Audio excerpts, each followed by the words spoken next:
మా బాబోయ్! ఈరోజు నేను ఇంట్లో చేసిన స్పెషల్స్ ఏంటో తెలుసా? Chicken curry with mixed vegetables. అవును, మీరు వింటుంది నిజమే. మిక్స్డ్ వెజిటబుల్స్‌తోనే చికెన్ చేశా. ట్రస్ట్ చేయండి, ఇలా వన్స్ ఒక్కసారి తింటే మీ జీవితంలో మర్చిపోలేనంత టేస్ట్ అయితే మీకు మిగులుతదనమాట. తీపి జ్ఞాపకం.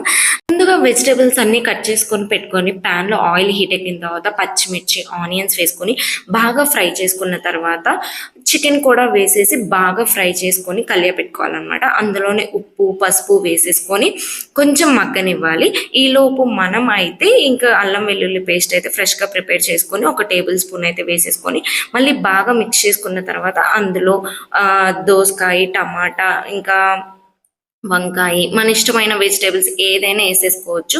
వేసుకున్న తర్వాత కొంచెం కారం వేసేసుకొని దాన్ని మగ్గ పెట్టేసుకోవాలన్నమాట. కలియ పెట్టేసేసి ఇంకా టేస్ట్ అయితే సూపర్ అంటే సూపర్ ఉంటుందన్నమాట. దీనికి పెద్ద టైం కూడా పట్టదు, జస్ట్ 5 మినిట్సే. మా బాబోయ్ సబ్స్క్రైబ్ చేసి